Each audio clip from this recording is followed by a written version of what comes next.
I want to share with you a segment from my Instagram Live in regards to our mental health checkup. Now, for those of you that have requested this, it is here by popular demand, a compilation of the different questions that friends asked from that Instagram Live. What are some things we can do to curb anxiety?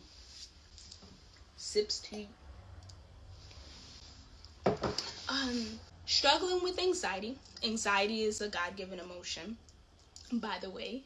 It often manifests itself in ways that make us feel uncomfortable, whether that be our heart racing, whether that be sweaty palms, whether that be stuttering, whether that be something in our stomach, whether that be heart palpitations, whether it be a panic attack. There's so many different experiences with nervousness or anxiety or worry.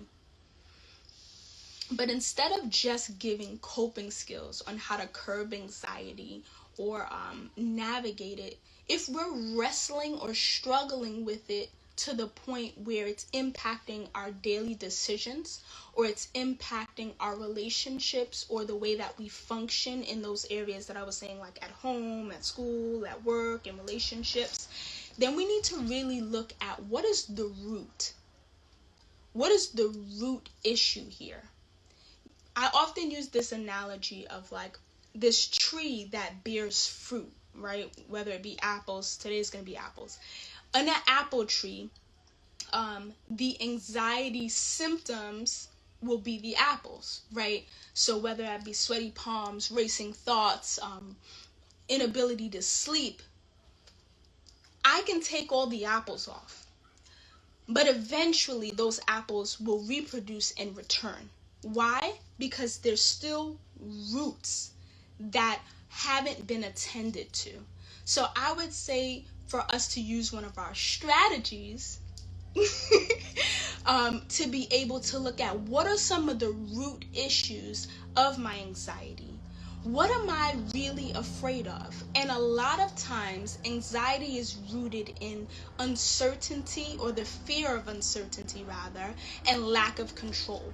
We don't want to acknowledge that we don't have control over everything.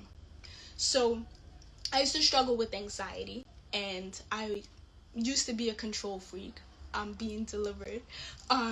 And for me, everything had to be in its place. And if it wasn't, it would cause a lot of anxiety because I was used to chaos.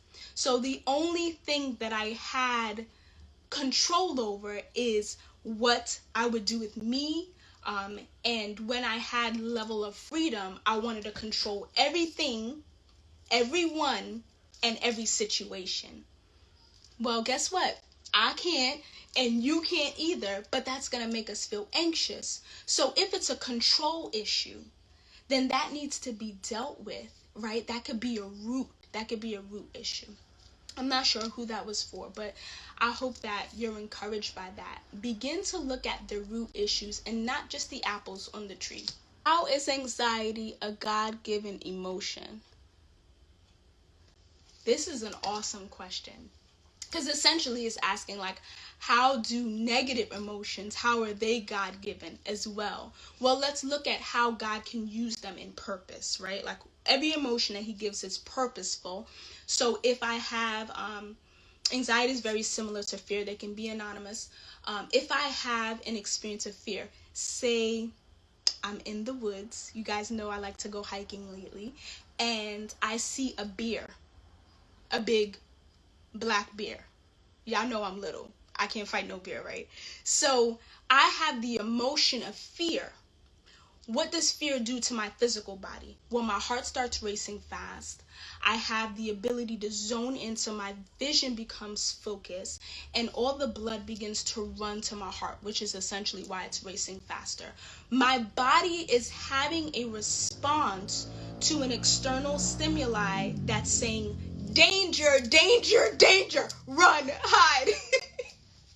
So there we see there's a purpose. I hope you don't run into any bears anytime soon, but there's a purpose to fear. And I'm being a little provocative in that example. But when you think over the course of your life, there's an example in you that you would experience too, where fear was an appropriate response to an experience. Now, when it becomes maladaptive is when we become fearful or anxious about things that are actually not warranting any signs of danger, right? So fear has its God-given place. But if we are allowing it to drive us instead of we are saying, hey, fear, you sit over there, I'm going to tell you where to go.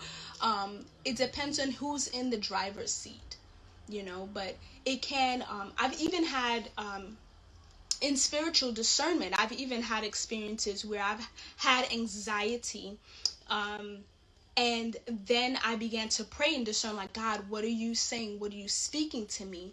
And then I came to find out that someone else that I was ministering to was having anxiety in that very moment. So God was giving me a sign or an indication of someone else's experiences. So that's just been my personal experience too, where I can feel what someone else is feeling, which informs me and allows me to minister with better insight. So there's a reason. We might not know every single reason, but there's a reason. Check out Lyte Talk, guys.